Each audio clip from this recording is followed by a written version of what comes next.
Shalom, selamat pagi saudara sekalian. Hari ini saya ada di Tenggarong. Saya rindu membawa saudara untuk bersama-sama merenungkan firman Tuhan tentang first love, kasih mula-mula. Firman Tuhan dalam Wahyu pasal 2, surat pada jemaat Efesus.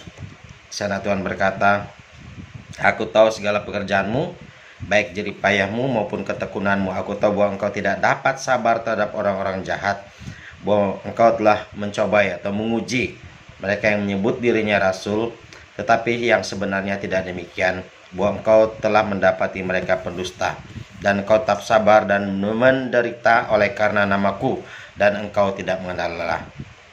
Ayat yang keempat, "Namun demikian aku mencela engkau, karena engkau telah meninggalkan kasihmu yang semula." Saudara kasih Kristus, hari ini saya mengajak kita kembali kepada kerinduan hati Tuhan.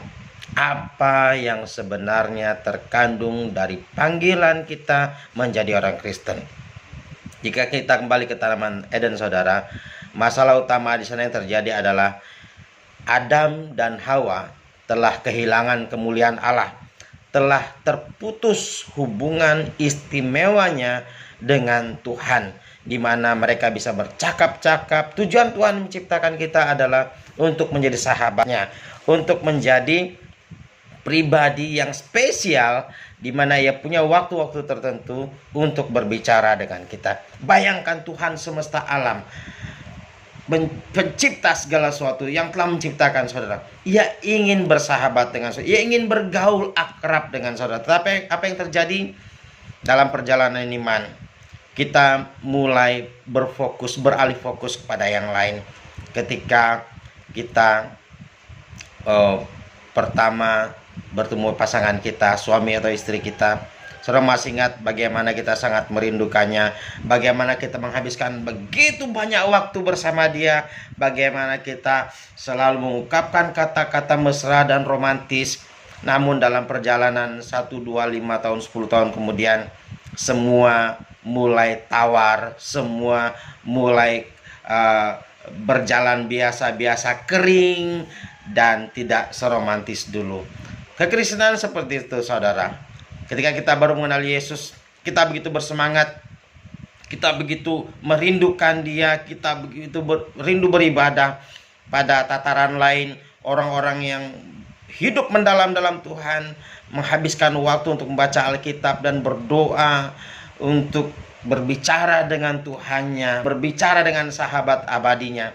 Namun dalam perjalanan, orang mulai berfokus kepada pekerjaan Tuhan, mulai fokus dengan membangun. Saya tidak berkata membangun tidak baik, saya hanya berkata itu bukan tujuan utama.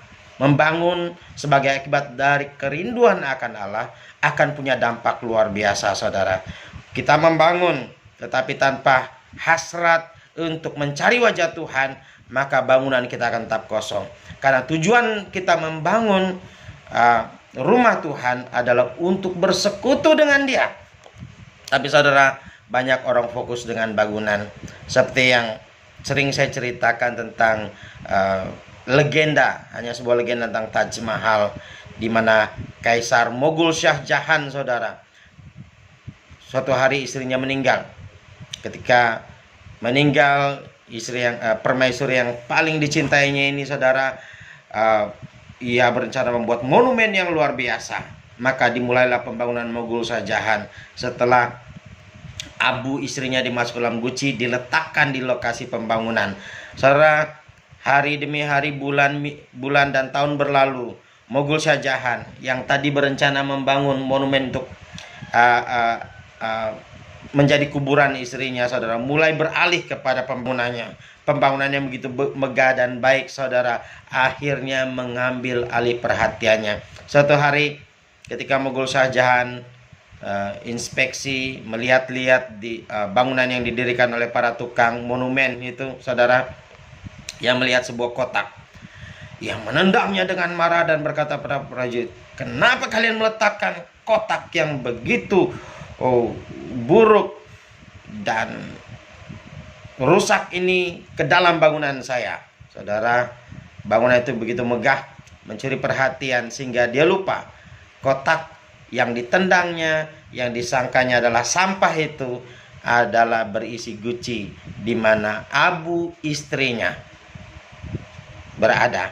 Saudara, fokus yang tadi adalah membangun untuk monumen, untuk kuburan istrinya sebagai tanda cintanya, sekarang beralih kepada membangun sebuah gedung. Saudara kasih Tuhan, kekristenan kadang-kadang seperti itu. Ketika kita sudah mulai kelelahan secara fisik, ketika kita sudah mulai mendapat pekerjaan baru, jabatan baru yang menyita banyak waktu kita, akhirnya kita melupakan Tuhan. Saudara George Washington Carver, seorang yang disebut bapak pertanian modern, dia menemukan hampir 300 hak paten, saya lupa apalah namanya, di bidang pertanian hanya melalui sari kacang saja. Saudara bayangkan, dari sari kacang dia menemukan 300-an penemuan, saudara, yang luar biasa. Tahukah saudara apa yang dibuatnya? Setiap hari ketika dia masuk kantor, semua tahu, pegawainya, stafnya tahu bahwa 1 jam ia tidak boleh diganggu. Karena apa? 1 jam profesor ini pakai untuk berdoa kepada Tuhan dan merenungkan firman Tuhan. Dan dia selalu mengucapkan perkataan Mazmur, singkapkanlah mataku supaya aku mengerti hukum-hukummu yang ajaib. Saudara, itu sebabnya ia menemukan banyak penemuan. Hari ini mungkin saudara sudah kelelahan secara fisik. Hari ini mungkin saudara, jiwa saudara sudah letih karena begitu banyak pencobaan, dan engkau mulai pikir-pikir bahwa engkau buang banyak waktu dengan persekutuan dengan Tuhan. Saudara dikasih Yesus, mungkin hari ini engkau mengalami luka oleh saudara seiman. Akhirnya kau berpikir bahwa gereja begitu buruk, dan akhirnya kau undur dari persekutuan dengan Allah. Saya mau beritahu pada saudara, mari kembali pada kasih mula-mula.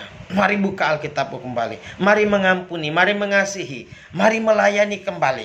Mari bekerja keras kembali. Saudara, kalau kita lihat Efesus, mereka adalah pekerja keras, mereka labor, mereka bekerja begitu luar biasa, saudara. Mereka menguji orang-orang, teologi orang-orang, saudara. Dan mereka juga tidak sabar terhadap orang-orang jahat. Mereka adalah jemaat yang hebat secara manusiawi. Apa yang kita lihat dan kasat, mereka bekerja rajin sebagainya, tetapi hubungan dengan Tuhan sudah tawar, sudah padam, sudah lenyap. Mereka sudah meninggalkan cinta pertama mereka. Mereka sudah tidak lagi berdoa. Mereka tidak mencari wajah Tuhan. Saudara kasih Tuhan, firman Tuhan berkata di ayat yang ke-5, sebab itu ingatlah betapa dalamnya engkau telah jatuh. Bertobatlah dan lakukanlah lagi apa yang semula engkau lakukan. Firman Tuhan berkata bahwa meninggalkan kasih mula-mula, hubungan pribadi dengan Tuhan, dalam doa, dalam penyembahan, dalam renungan firman, dan kasih kepada sesama, itu adalah dosa yang sangat besar. Saudara, tidak dikatakan hanya jatuh, dikatakan terjerumus ke dalam lubang dosa. Kalau dosa-dosa lain hanya kita dikatakan jatuh, tersandung. Tetapi dosa meninggalkan kasih mula-mula ini adalah dosa yang membuat kita masuk ke dalam lubang. Dan Tuhan berkata, bertobatlah. Apa artinya bertobat? Berbaliklah, change. Ubahlah cara berpikirmu, saudara. Mungkin engkau hari ini marah kepada saudara seiman karena mereka melukai engkau. Jangan itu menjadi penyebab engkau meninggalkan Tuhan. Mungkin engkau kecewa karena doa-doamu tidak dijawab oleh Tuhan.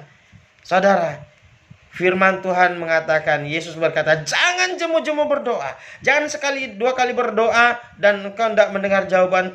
Engkau berkata, Tuhan tidak mendengar saya, lebih baik saya tidak berdoa. Saudara kasih Tuhan, di gereja setiap minggu saya terus memberkati jemaat. Dari ulangan 28 tentang usaha mereka, kandungan mereka, dan segala macam.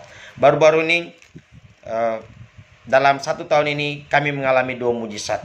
2 anak Tuhan yang sudah lama menginginkan anak, saudara, mereka akhirnya Tuhan kasih anak. Ada yang menikah berapa tahun, bahkan yang terakhir ini baru-baru ini 17 tahun menikah, saudara.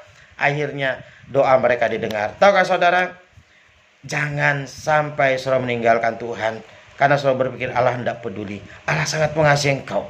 Allah sangat mengasihi engkau. Mungkin engkau baru beberapa kali mengetuk pintu surga dan engkau udah bosan, engkau jenuh, engkau meninggalkan dia. Mari terus gedor, mari terus berdoa. Allah sangat mengasihimu, Allah sangat mencintaimu. Mari kembali pada kasih mula-mula. Jangan lelah, bekerja di ladang Tuhan. Selamat pagi, Tuhan memberkati. Mari kita berdoa.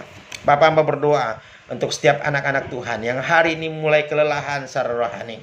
Mereka kelelahan secara jiwani. Mereka begitu tertekan. Akhirnya mereka meninggalkan Engkau. Mereka meninggalkan persekutuan yang akrab dengan Engkau. Di dalam nama Yesus Tuhan, aku berdoa kiranya Roh-Mu Tuhan kembali memenuhi hati mereka dengan kerinduan akan Tuhan. Mereka mulai mencari wajah-Mu. Dan firman Tuhan berjanji Matius 6 ayat 33. Siapa yang mencari kerajaan surga dan kebenarannya terlebih dahulu, akan ditambahkan segala hal yang dicari di dunia ini. Terima kasih Bapa. Dengar doa hamba-Mu Tuhan. Dengar doa anak-Mu di dalam nama Yesus. Amin. Selamat pagi saudara. Tuhan berkati saudara.